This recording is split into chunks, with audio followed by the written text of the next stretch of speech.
You also have a bottle of water.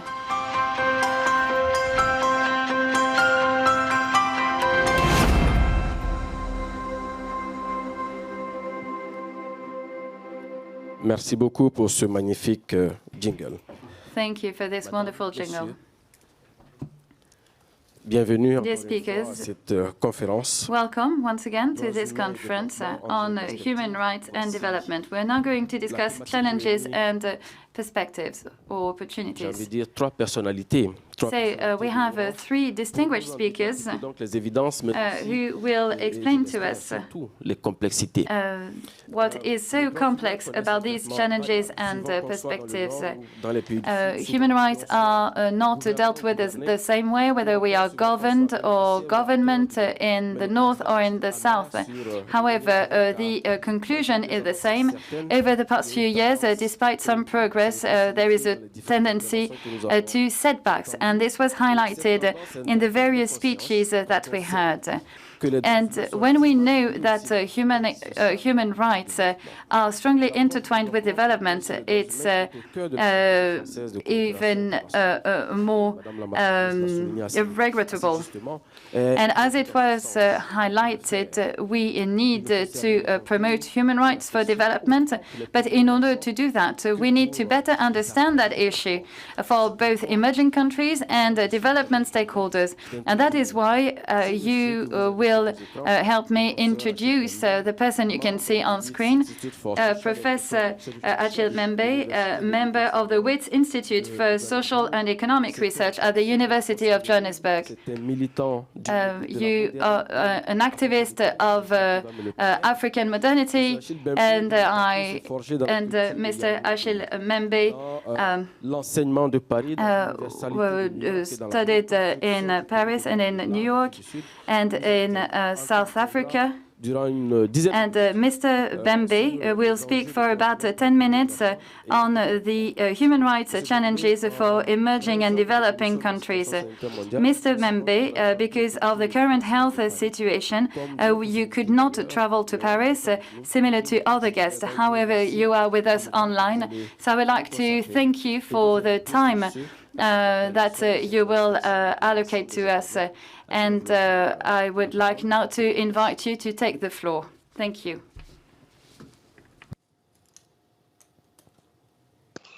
Merci beaucoup, Yacouba. Thank you so much, Yacouba. Je n'ai pas préparé de discours. I did not prepare a speech. L'esprit de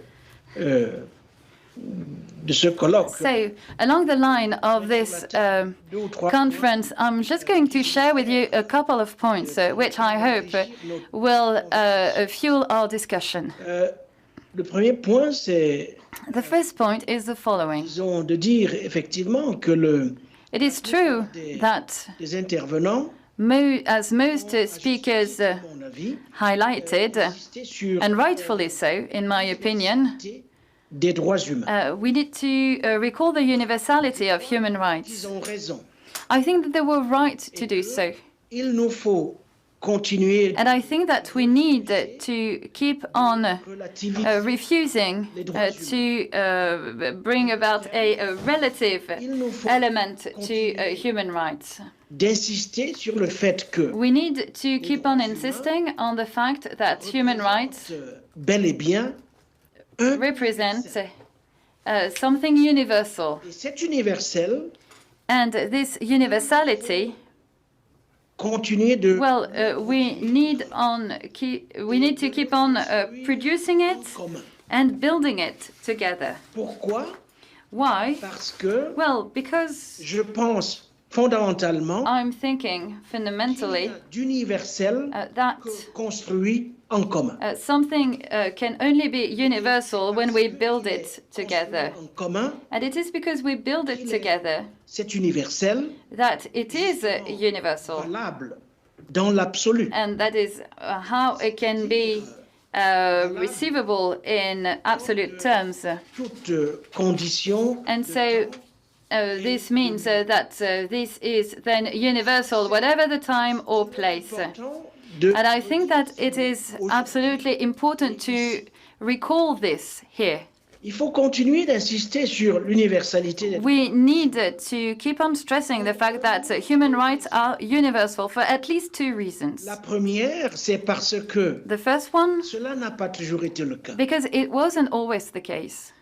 Cela n'a pas toujours été le cas.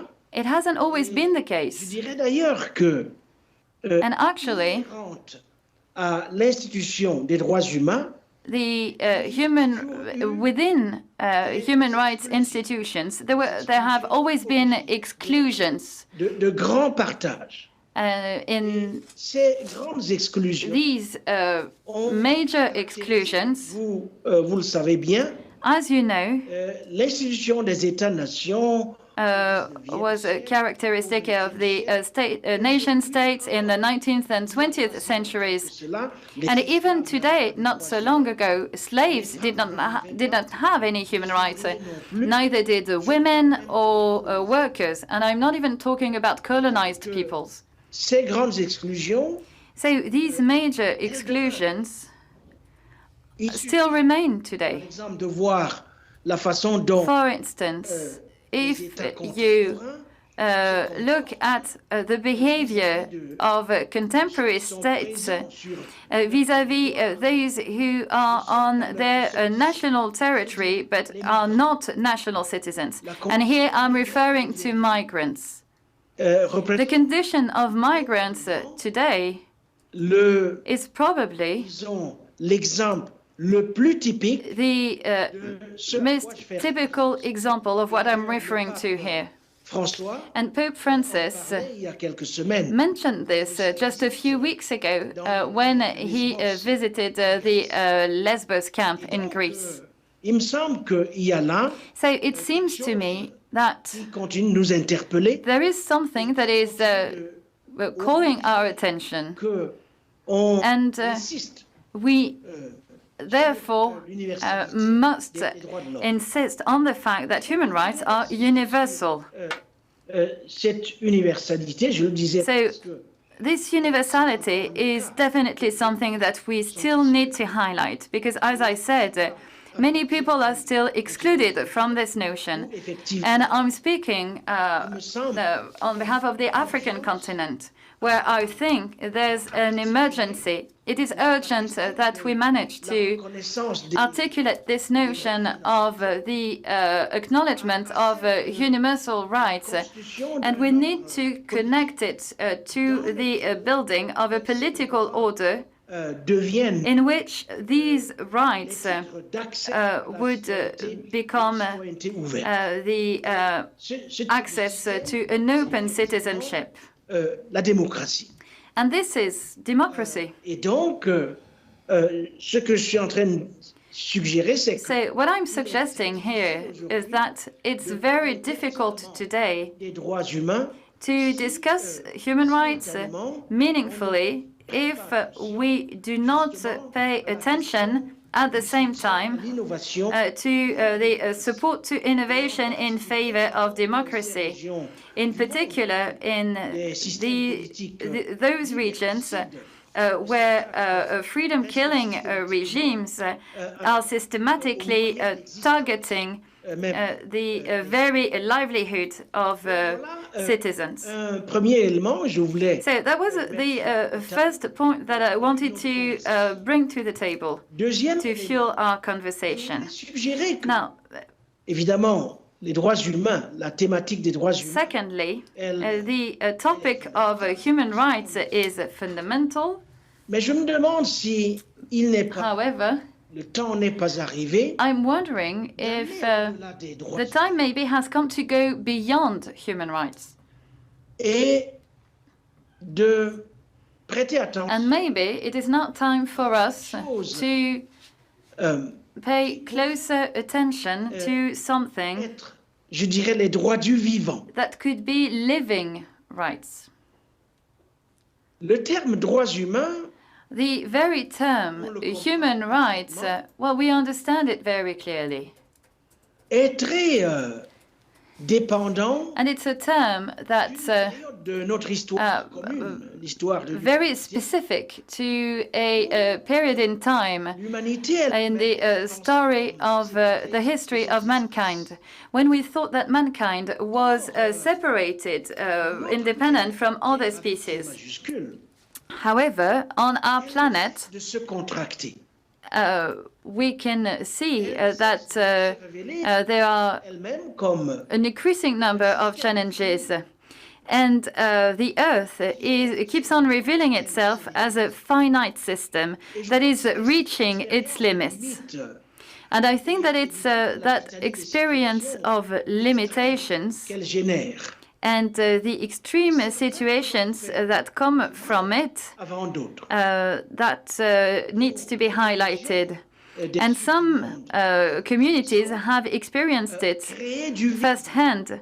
For instance, in the countries of the South, creating living rights would have been a new condition. que And what's new is that désormais les today extrêmes we can see many extremes, à l'avenir ni and in the future aucune nothing will protect us from these threats. No wall, no bubble la réalité could protect us from this. fraction So there's this reality or the tipping point towards the limit. épuisement Well, we can see it first of all in the major shortage of natural resources, fossil fuels or metals that are used to support the physical infrastructure of our very existence. But I think that we can also see it in l'air que the toxic impact on the air we breathe, the water we drink, subit la biosphère and the transformation of our biosphere. Apparaît As a consequence, jamais au cours de more than ever in the history of mankind, insécable we can see l'espèce the aux espèces undeniable relation between mankind and other ne species. peut plus être So this means that when we're talking about rights, we can't just circumscribe it to human rights. élargir cette We now need to broaden that notion of rights. And we need it now to cover all of the living species.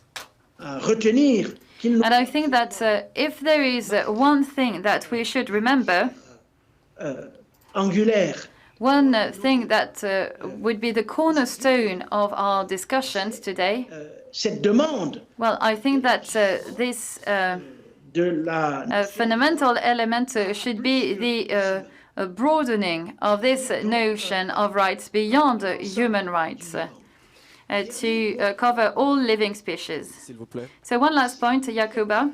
nous sommes d'accord que If we agree il faut étendre to say that we need to broaden droit the notion of rights beyond human rights, that we need to extend it to all living species, then this will have an impact on how we understand development.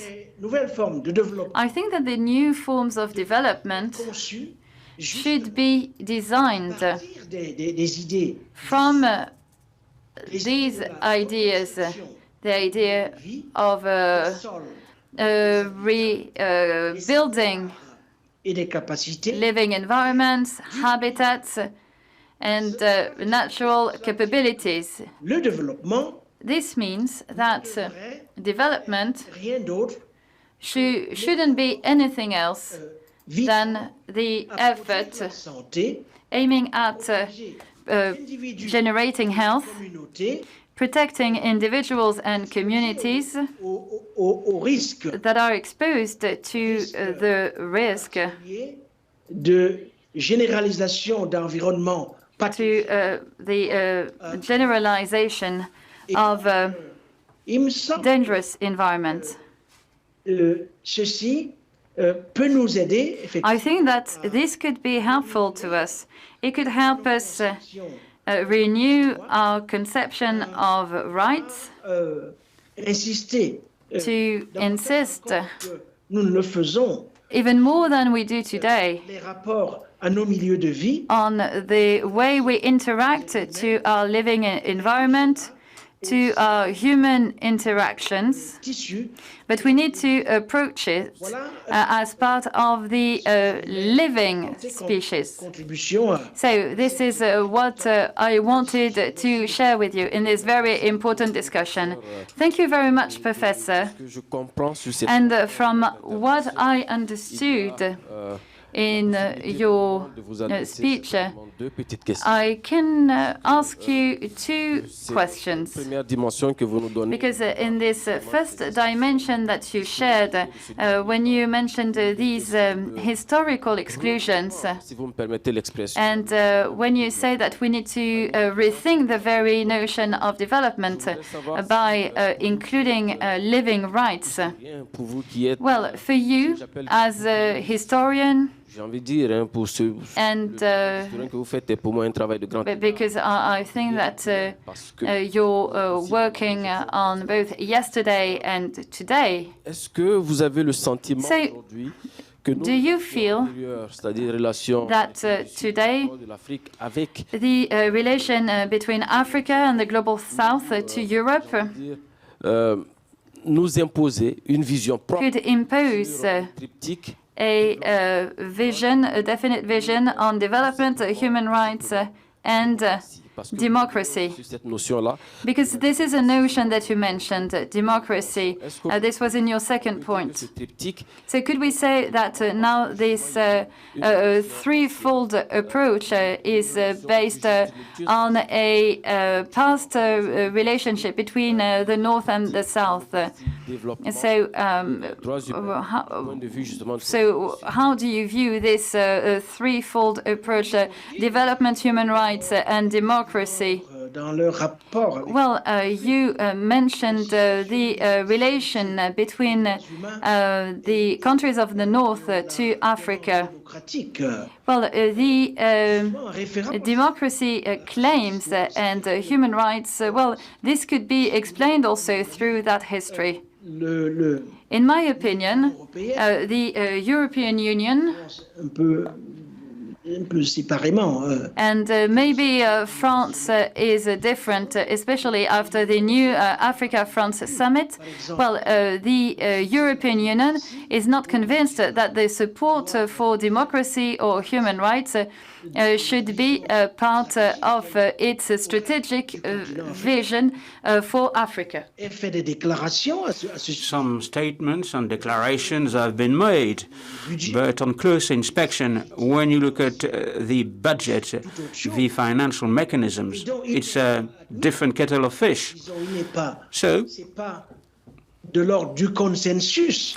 there is no consensus, there is no international consensus about human rights and democracy. Tous ce sont des biens publics communs. These are common public goods. There is no international consensus. Si c'était admis, on aurait en place So if it was accepted, other policies would have been implemented. développement So dans les milieux. development, in development circles, Tort, à mon sens, development is perceived une affaire pure, wrongly as a purely technical matter, chose d'apolitique. something that is apolitical. But that's not the case, Donc, not at all. ce que j'observe, So c'est tout d'abord que la demande, I've noticed that la défense des droits humains the protection of human rights, the drive for democracy in Africa, est d'origine endogène. C'est pas quelque chose they are endogenous. qui est imposé de l'extérieur. It is not something that is being imposed by the outside world.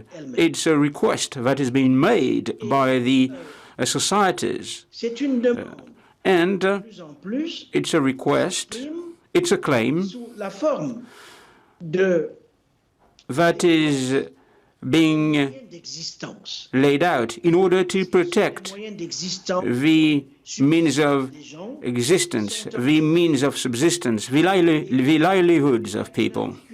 So there's a link, a strong link Démocratie, between développement, democracy, droits humains. development, and human rights. 3D. C'est les 3D et je sais que depuis que vous avez Thank you, Professor. commencé justement So- à donner une réponse sur cette question, So you gave us an answer, and people online have been asking some questions that are directed to you. At the end of this session, you will be able to answer those questions. de droite, je ne sais pas si My neighbor vous êtes, n'a fait qu'acquiescer. nodded in approval. Madame Meyrans, Mrs. Merantz nodded in approval regarding your development stance. Of course, sustainable development is intertwined with international solidarity. This is an appeal that is being launched by Mr. Bambe. And solidarity implies different stakeholders. importante. Ces acteurs ont And these stakeholders have a key role to play. They have a roadmap pas de spécificités propres with some specific idiosyncrasies. à l'emploi So donc, de l'Union européenne, I've heard what you've said about the EU.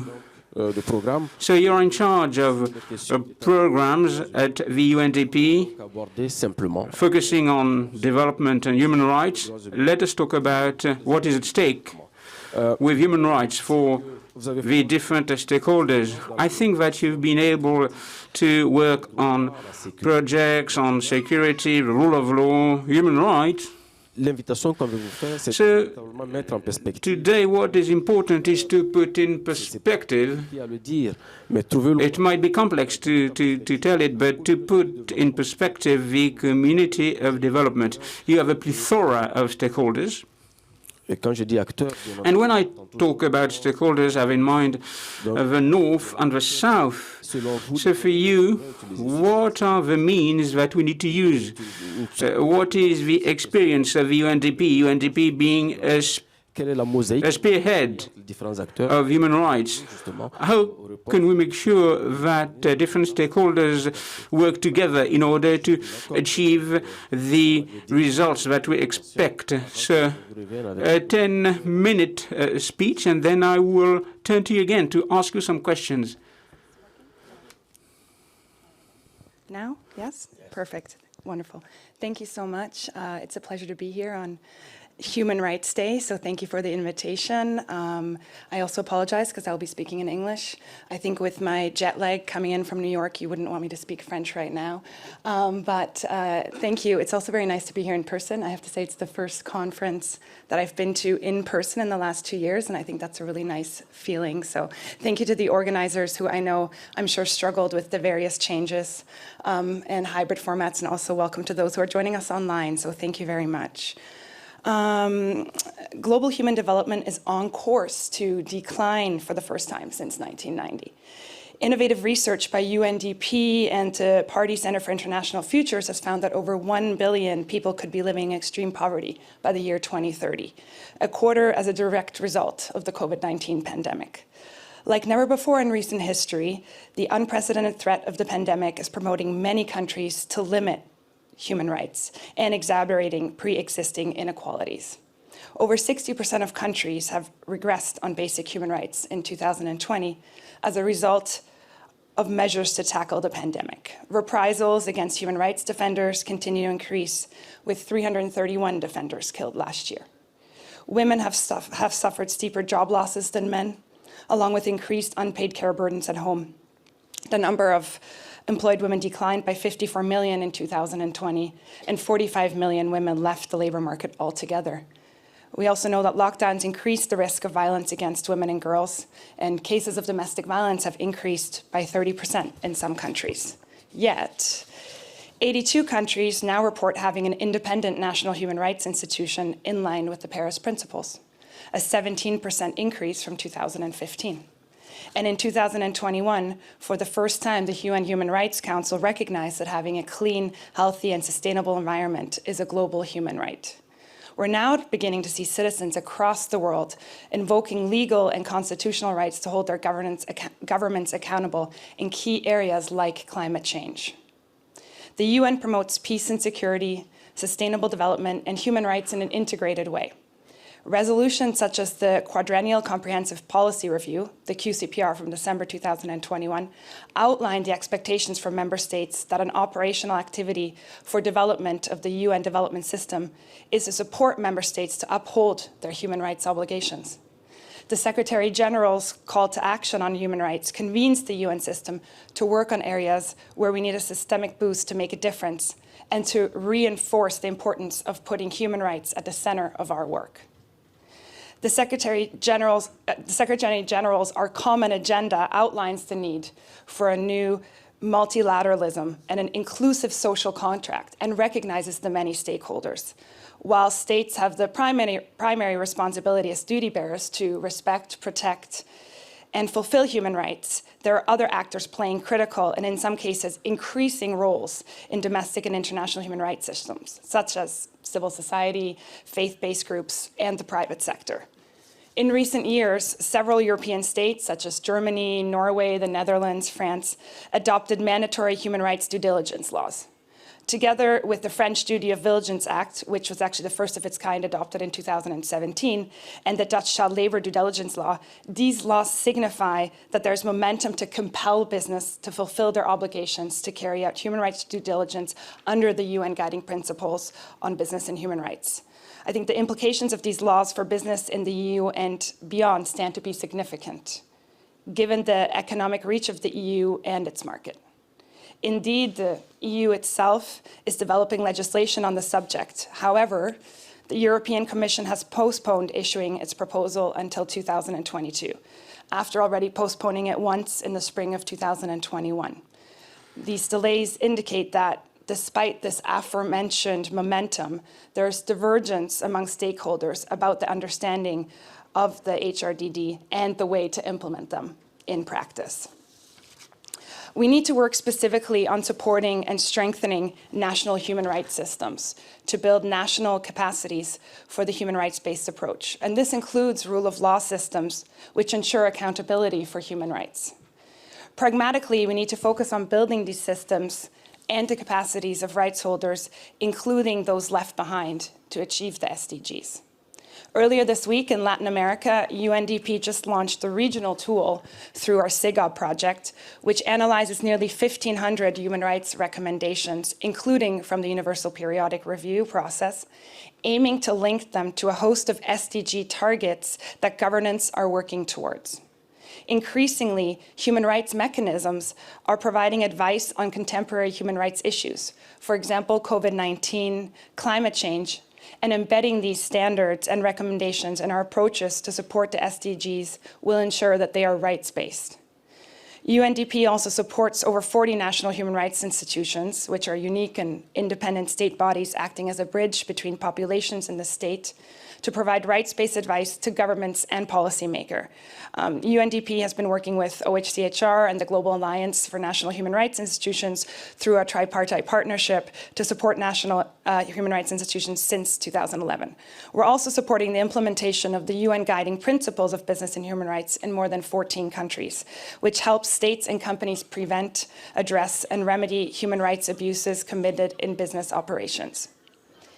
UNDP has a policy of integrating human rights into our development programming since 1998 and signed on to the UNDG Common Understanding of the Human Rights-Based Approach to Development Cooperation in 2003. We took steps to embed this way of working across UNDP in the late 2000s with specific capacity building efforts which were synchronized with the wider efforts of the UN at that time to integrate HRBA into our UN strategic and planning programming documents at the country level. At the time, they were known as the UN Development Assistance Frameworks, the UNDAFs, and now they're known as the UN Sustainable Cooperation Development Frameworks. I do think UNDAF is much easier than the second, but here we are.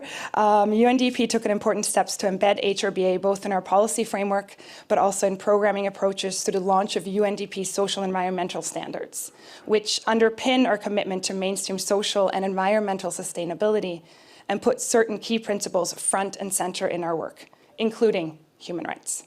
These standards aim to strengthen the quality of our programming by ensuring a principled approach to avoid adverse impacts of human rights and ensure full and effective stakeholder engagement, including through a mechanism to respond to complaints from project-affected people.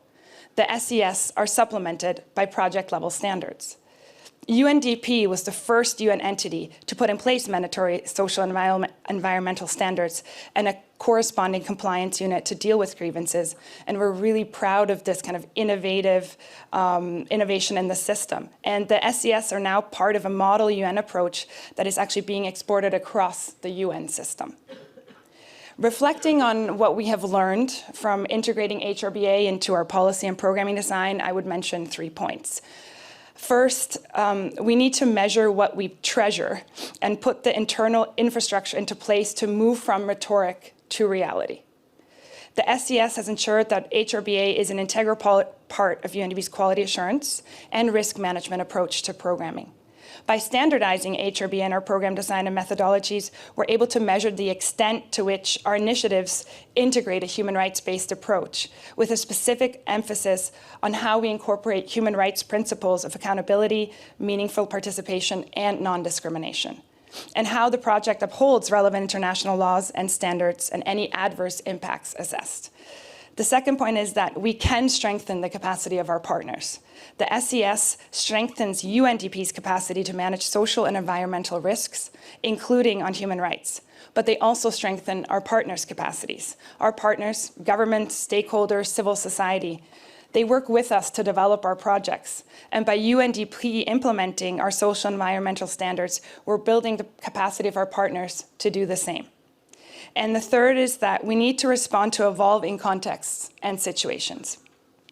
The SES were updated earlier this year to strengthen important elements, including on the rights of people with disabilities, and to reflect trends that we're seeing, such as the situation of our partners, often human rights defenders, who may be facing reprisals.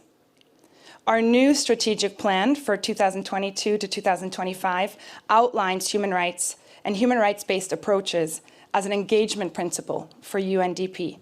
We will continue to answer the UN Secretary General's call to action for human rights and work with countries and communities to integrate human rights into every facet of our support. As we continue this work, we look forward to working with development actors in deepening our approaches to make a difference in people's lives. Thank you. Thank you very much. Merci beaucoup, Alexandra, pour ces éléments. Thank you, Alexandra. De cette session. When we prepared this session, we managed to exchange our views. What is your approach? And as part of your paper, you've talked about the example of UNDP. You've mentioned tangible results and achievements in South American countries. And of course, there are three avenues, three axes, three directions that are key. The second direction is to build up and to reinforce the capabilities and capacities of your partners so that they can take up the challenge of human rights. So I said that UNDP is called upon to provide development. UNDP can make sure that states can fulfill their rights to development. But according to your experience, if I were to take an absurd stance, there might be governments, societies that could refuse development. Is it an option? Is it a possibility? And if it's the case, how can UNDP thwart this vision that is different to yours? How the UNDP can mobilize energies, funnel energies? So we are talking about an absurd theory. So these states that are reluctant to development, can they follow some procedures, some processes, so that they can fulfill the sustainable development goals? What is your take on that? Super. Merci. Thank you very much for those reflections and also the question. I think first, today we have developed a much more multidimensional understanding of development than we did previously. I think, even looking at the Human Development Index, the HDI, we created to emphasize that people and their capabilities should be the ultimate criteria for assessing the development of a country, not just economic growth alone. And I think we keep changing our idea of what development is, and this also means that we now have a much more multidimensional way of measuring human development. Now we also have human rights, such as access to clean water and sanitation, and I think all of these principles didn't, exist previously. I think on working with governments, we need to show evidence and work with them to take approaches that demonstrate the value of this approach. We need to make a case for why HRBA is good for development and provides better and more sustainable solutions. The SDGs are grounded in human rights and the right to development. And I think that's what we need to, push. 90% of the Sustainable Development Goals correspond to human rights obligations. And I think we need to change our thinking on the human rights-based approach so that it's not a compliance tool, but the human rights-based approach is actually there to solve complex problems. And that's what we need to get across. And I think if you look at the issue of COVID-19 and vaccines, we've learned that human rights and the principles of equality and non-discrimination need to be part of the solution. Affordable and non-discriminatory access to the vaccine is a global priority, yet we also know that in high-income countries, 1 in 2 people actually have already had at least 1 dose. And when you look at low-income countries, this number drops 1 to 12. So I think if you just take the human rights-based approach to that problem, you would come up with a much better, much more sustainable solution, instead of just, as we sometimes tend to focus, using human rights-based approaches as a compliance tool. Merci beaucoup de ces éléments de réponse. Je sais que depuis votre... Thank you for your answers. So I'm using this tablet because I'm receiving lots of questions, and I think that some questions will be put to you by the audience, but I won't fail to pass on these questions to you. So after this day, we want to build a representative system in the light of our commitments, in the light of human rights and how we understand human rights. In one word, what is your vision? The link between human rights and development. One word. It's a bit complex, but how would you summarize it?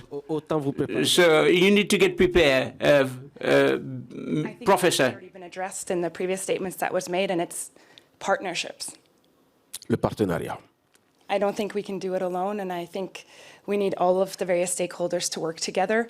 I think the private sector is going to keep increasing, and that's something we also need to look at much more. And so, yes, I would say partnerships. If I have only one word. Only one word. That's it. Thank you. Thank you. On a le partenariat et faire en sorte que... A partnership, and make sure that partnership is based on different stakeholders working together. Thanks a lot, Alexandra. We have to be transparent. So you are replacing Mrs. Cathy Thompson, who couldn't be with us, and it was a bit of an impromptu conference, and you took up the challenge. Mr. Bambe is still with us, so I will ask him if he can give us a word to summarize the situation, the link between development and human rights. Maybe he might talk about living rights. Mr. Olivier de Schutter, thanks a lot for being with us. Thank you for attending this session. I have to tell you that since May 2020, you are the Special Rapporteur of the UN on extreme poverty democracy and human rights. And if you listen to the different papers that were delivered this morning, inequalities and imbalances have been mentioned. Alexandra mentioned that as well. And you are an informed and enlightened advisor. You are a teacher. You are a researcher regarding social and economic rights. So you are a professor at the Louvain University. And I think that you deserve a big round of applause. But you got the Franke Prize because of your contribution to international rights, human rights, and reflexive tolerance. So a big round of applause to you. So this theory meant that to understand your theory, I'm a reporter, I'm a journalist, so most of the time we just look at things in general ways, but governance should foster collective education and the ability of stakeholders to dispute the tenets that are being used to address different issues. Everything is said, but you will be able to talk about your paper. Of course, I won't ask you to talk about your research work because 10 minutes wouldn't be enough. But what about human rights and social justice, development of inequalities? Thanks a lot for being with us. I will give the floor for 10 minutes, and then at the end of your paper, I will ask you this question, the question that I've asked to everyone. Thank you for welcoming me. So we are here because development cannot be addressed the way it was addressed 40 years ago. It's totally different. Economic growth cannot be the be-all and end-all of public policies in order to foster development. And there are 3 reasons for that. So, because environmentally speaking, it is no longer sustainable. In the name of economic growth, some public policy choices have generated some problems, destruction of nature, destruction of populations. We fostered commerce and investment in a way that was not sustainable. Work has been relocated, so we develop companies and businesses, but they didn't shoulder their responsibilities in terms of sustainability. And if you consider growth and the way it was achieved, populations were not embedded. Growth was imposed upon many populations. And of course, some populations were reluctant. The first report on human development by the UNDP, it was in 1990. It was a key moment.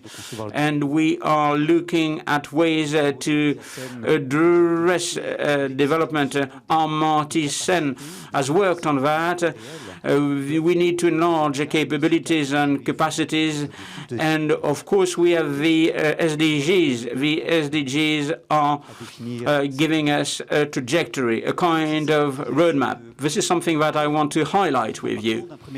And first of all, human rights are inextricably linked with the reduction in inequalities, and this is absolutely pivotal if we want all of the SDGs to be fulfilled, not only SDG number 10, and there are 2 reasons for that.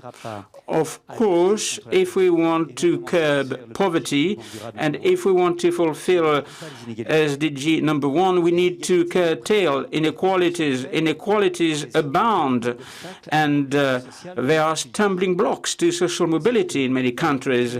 Bear witness the World Report on Inequalities, spearheaded by Lucas Chancel and Thomas Piketty. The economists have talked about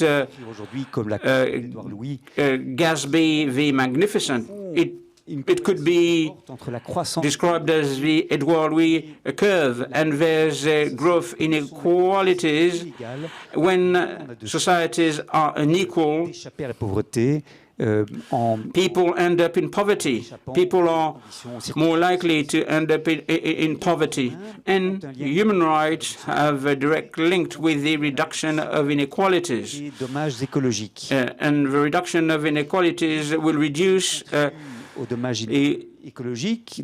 economic or ecological damage. When you have unequal societies, growth is not inclusive, so we need to create more wealth to reduce poverty. So it means that resources are increasingly depleted. And when you have societies that are not egalitarian, they don't use the rare resources that are at our disposal, provided by ecosystems. So when you have lots of inequalities, you have a production system that will cater for the needs of people with a high purchasing power, and the basic requirements and needs of the poorest people won't be met. So the growth in inequalities has a direct impact on the way we use rare resources that are made available to us. There's something that we tend to forget. When you consider inequalities, I mean, a veto right should be granted to some economic stakeholders. And if human rights can be used to reduce inequalities, they can also further sustainable development in line with SDGs. But is it possible? Some authors are skeptical about human rights when it comes to human rights being able to fulfill this role. Samuel Moyne at the Yale University, he published Not Enough. He criticized human rights. They are the accomplices of the neoconservatism, and human rights cannot stem this process of destruction of ecosystems and populations, a stance that was bolstered because we wanted to achieve growth.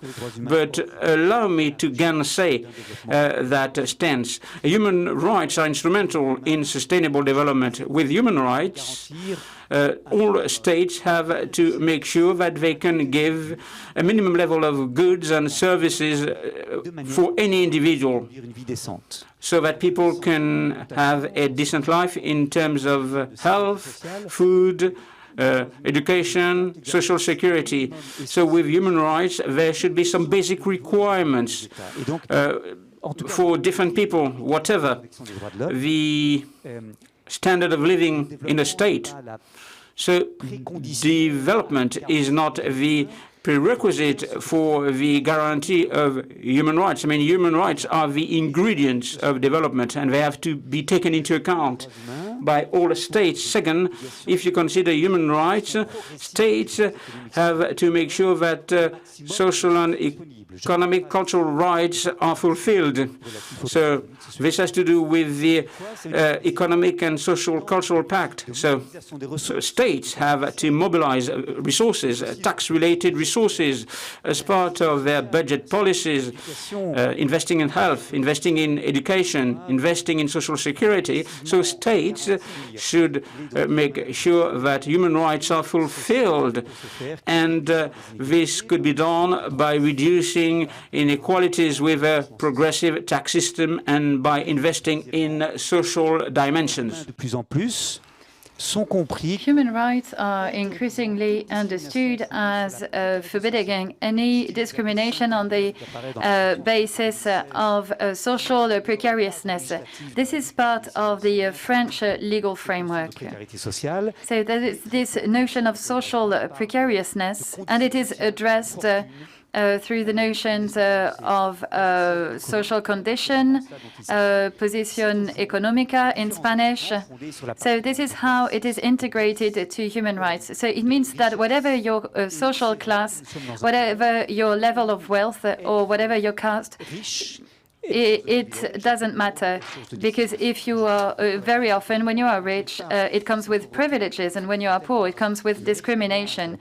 And the people I work with, the women I work with, when they talk about their experience of poverty, they talk about the lack of revenue, about material precariousness, but above all, they talk about the discrimination and institutional violence that they have to suffer.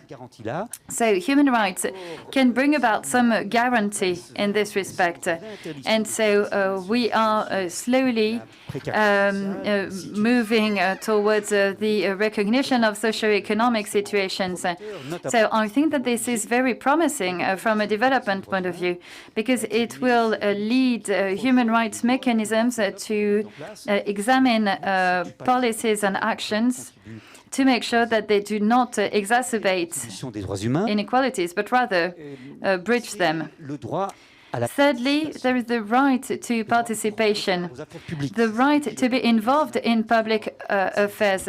This is what the International Covenant on Civil and Political Rights says. And sometimes we understand it as the right to be consulted, but it's actually more than that. It's the right to be involved in decision-making. And so this right to participate means that governance should not be just centralized in power that you would give each other.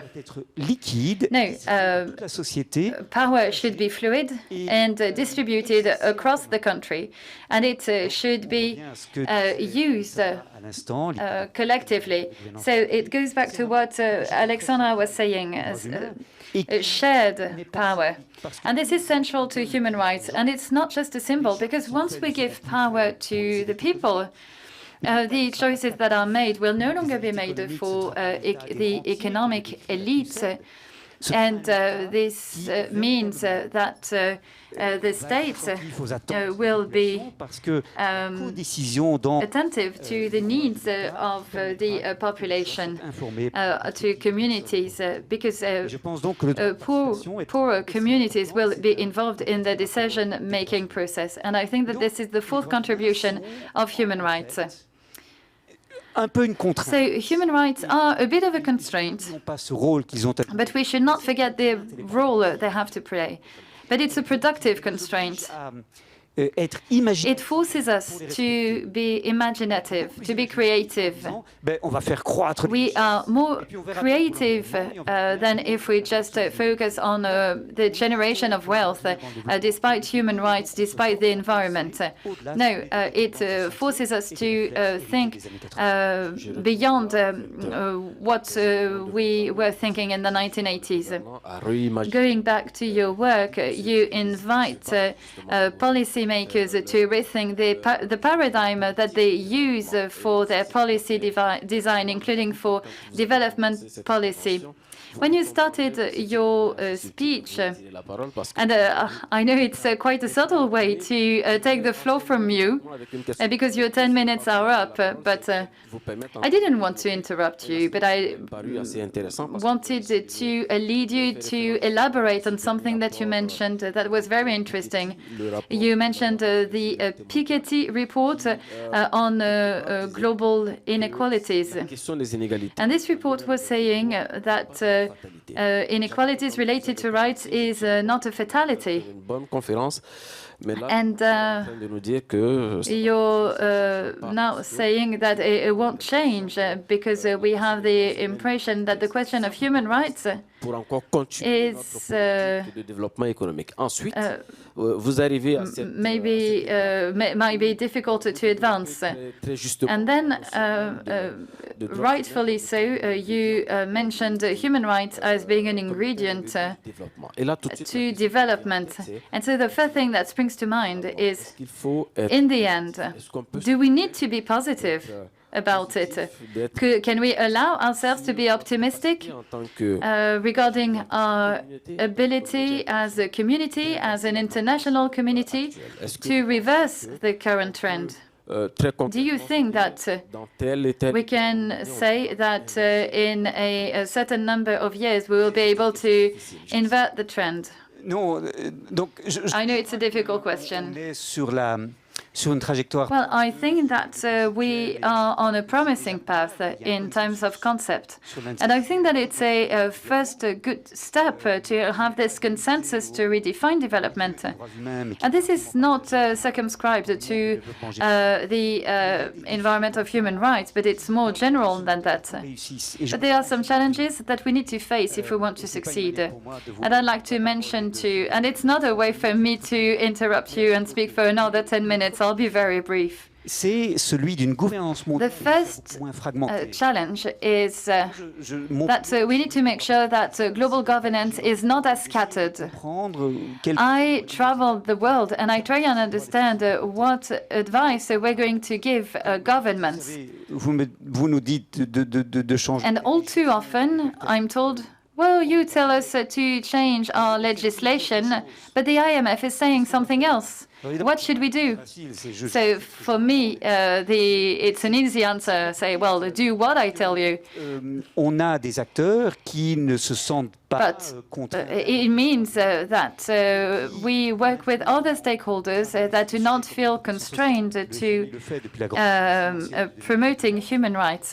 Well, the IMF has been doing it in 2008 to 2009.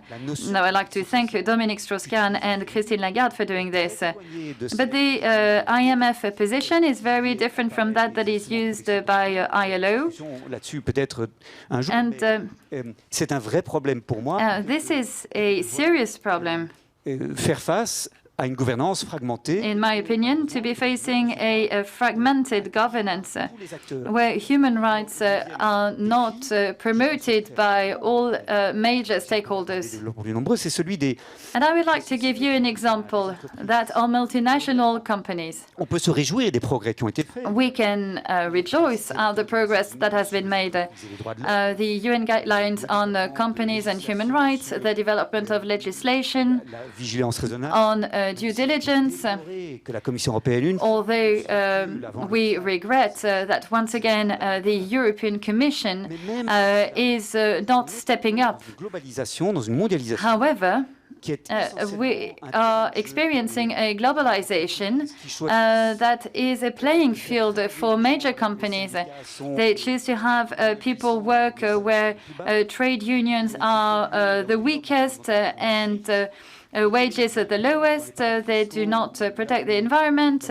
They pay their taxes in tax havens where it is best for them. Encore avec les instruments dont on dispose, y compris les principes. And with the on n'est pas encore en mesure de dominer. Instruments that we have at hand, including with the UN guidelines, we cannot face these players. And 10 years after the UN guidelines, how can we rethink this C'est bien le moins. to make sure that companies Que diable à la des inégalités, de la pauvreté. follow human rights, but even more than that, promote them? They do not feel forced to do that.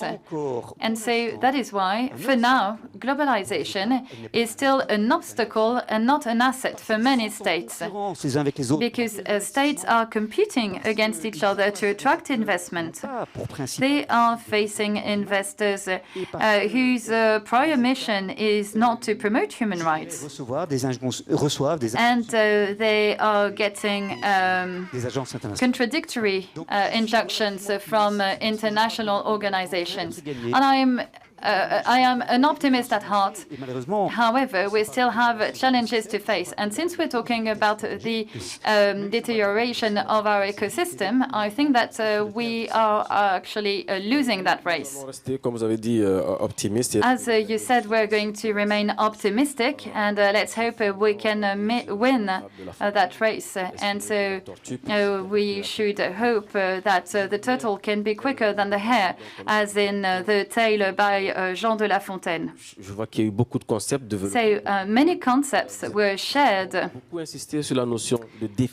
You really insisted on the notion of challenge. Le mot qui résume But I would like to ask you votre intervention et qui puisse what word could summarize your contribution and the conference. je vais vous en demander. And so I'm going to ask you 3 words to summarize it, to make this challenge a little more difficult.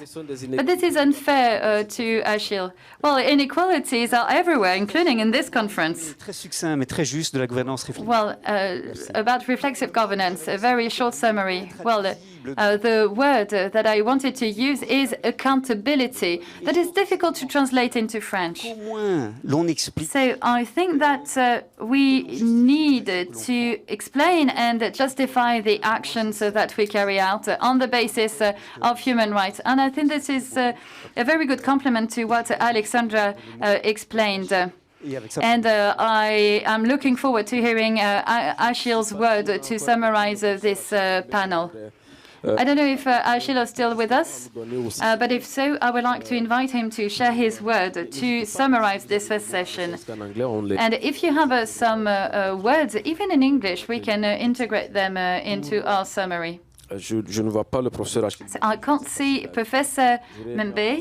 I don't know if he's with us. Question d'abord de la salle. But let's have a few questions from the audience. Assez dense. Now, after this very informative session on challenges and perspectives for human rights and development. Pays émergents So, des acteurs.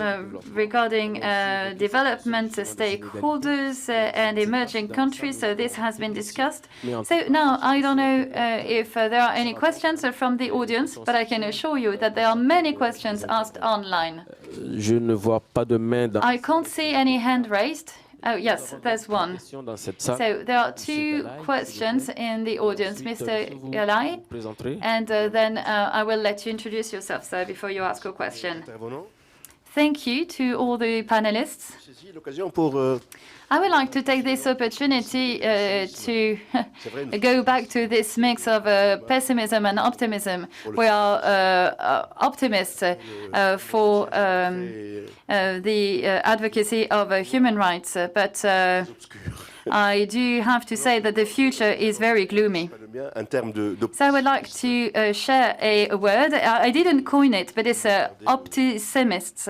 So it's a portmanteau word mixing the two. So could we add it to our word cloud? Okay, so we will add it. So Mr. Habib from Palestine coined this word, and I really like it. So I'm very happy to see 2 representatives of international organizations here today. But the problem of development and human rights is these obstacles that exist even within the UN system. Mechanisms are often unclear. Concepts are not very binding, or sometimes they lack accuracy. And it's not the fault of the United Nations, but rather of the power of rich nations. Because, as you said, there is a fragmented, scattered governance. So we, people of the world, would like the House of the United Nations to be more efficient, to be more binding. For instance, we would like the General Assembly and the Security Council to not decide for everyone else. We would like all of the people represented at the UN to make their voices heard. And Jacoba, if you'll allow me, we talk about development and human rights, but we need to think about our children and the future generations. Thank you very much, Mr. Galay. So we're now going to pass on the mic to the next person who wanted to ask a question. right in front of me. Bonjour, Monsieur Agva. Merci beaucoup. Merci beaucoup. Good morning. I'm Mr. Shekeita. I'm the ambassador of the International Commission for Human Rights. I'm very happy to be here. And the question I wanted to ask is the following. Les droits humains, Human rights la souveraineté des États. and state sovereignty. Comment conceptualiser How can we une méthode ou build a concept, une façon de faire pour que les a method, en compte to make sure that states fondamental, c'est d'abord take into account the fact that the fundamental principle is human rights and democracy. on est en face d'une We are facing a current situation where states are talking about their sovereignty before they even start talking about democracy. démocratie. So how can we make sure that the priority is human rights and democracy? It should be the backbone of everything we do to develop nations. Thank you very much, Mr. Keita, and thank you to Mr. Galay as well. Now, I would like to ask our panelists to please answer these questions. And I think that the second question is maybe more addressed to Professor Mbembe. I hope he's still with us. But I think that Alexandra or Olivier de Schutter will probably answer the first question. À ces questions, peut-être que pour So to answer this question, cette question-là que nous avons reçue I would like to ask another question that we got online qui dit que la promotion from Misa, who says the development of human rights means that we need to allocate resources that match our ambitions. And is that so? For instance, the budget allocated to ODA doesn't reach 8% of GDP, while it was the objective set in 1980. c'est à Alexandra. Another question to Alexandra, I think. Façon de voir cette manière de penser le développement. In your approach, in the way you approach development to develop health and protect communities, how can you make sure that this approach can become the approach that is always favored? So who would like to start answering these questions? Professor De Schutter, would you like to start? Donc, merci Yes, please. à Ahmed Gala et Monsieur Keita. Thank you to Mr. Keita and thank you to Mr. Galay for those questions. And thank you, Jacob, as well. Je crois que ce sont des questions légitimes. I think that these are legitimate, valid questions.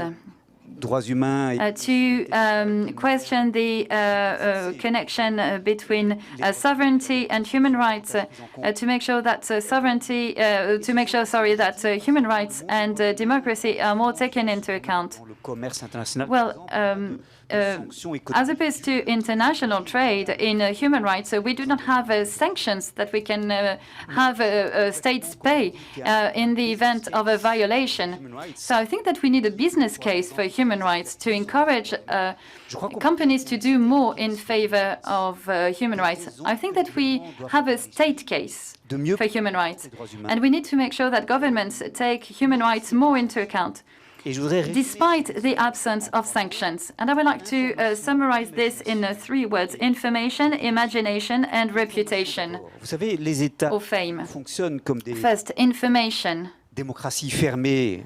Some states function as autocracies, and these are states that make the wrong decisions Ne revient pas aux because the discontent of the population is not heard by the authorities. In September 2010, I was in Syria. I had traveled in the north of the country that had suffered 5 or 6 years of drought. People could not stand it anymore. They were all traveling to Aleppo, Damascus, à l'augmentation du prix. and there was a strong rise in housing prices, and this led to the beginning of the collapse of public services. And I told the Syrian authorities, can you hear the discontent? The situation is And they told me, don't worry, the situation is under control. Personne n'osait leur dire que ça n'allait pas. No one dared to tell them that it wasn't going okay. And I heard the exact same thing a month ago in Lebanon. Don't worry, the situation is under control. Des États qui ne So qui ne sont pas démocratiques. States that are not democratically organized for populations to have their voices heard when they're in disarray, when they're discontent. Autistes, quoi. Et qui, Well, they are autistic governments, and they are not well equipped to lead a country the right way. les droits Second point, sont une contrainte. as we said before, human rights are a constraint that force us to go beyond comfortable Permettent de ways of thinking. dispositifs de And this leads us to develop policies that put us on the right path, precisely because there are constraints. associer les populations d'ailleurs. And I think that involving populations, communities, would be a way for countries to reach the 17 SDGs. Je dirais atteints par des Because we will never reach them just in top-down approaches. associer la population parce We need to get the communities involved because they are more aware of the local context. And the third point I wanted to detail here is reputation or fame. When we reproach, when we blame others for not following human rights, very often we're not credible ourselves. peser dans So if a government wants to have international clout, they need to be irreproachable. And that is how we can have some impact on the government. Reputation is key for a government. par ces trois And I think that this is through these three channels that we can lead countries to take a proper stance.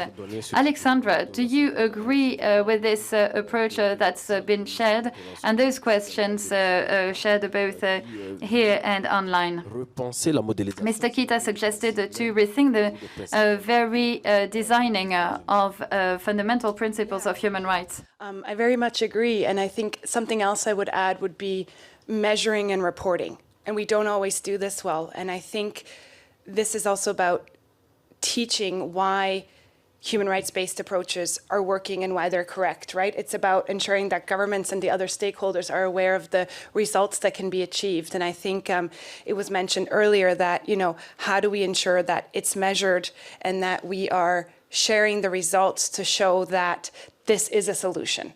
This does work. And, I can speak for UNDP. We don't always do that well. We don't always measure what we should be measuring. I think it's also hard to measure these concepts very much. But I think we're much more aware of that, especially within our new strategic plan. The M&E is extremely important. I think that's also for us as the international community to do and to, when we're working with communities to make sure that what you had mentioned, it's context specific. We're working with communities and we're showing why that is working and how that can have positive impacts. On est dans un impact positif, c'est un peu. Well, a positive impact, as I said, and I often repeat it because I think that it's important. C'est de pouvoir apporter. The objective of this conference is not necessarily to share a new message because all development stakeholders know what we're talking about. But we need to make sure that we all know how we can work on this new paradigm. And so we need to see how we can have that positive impact on communities. Because from your three contributions, what I understood is that when we're talking about human rights, who are we talking about?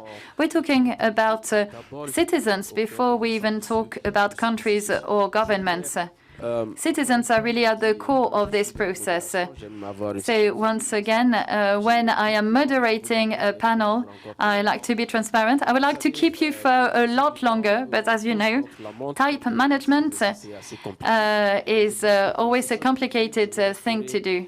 And for the next session, because we need to display international solidarity, I'm going to put a box for those who run over time. And and these funds will be used to support a development program.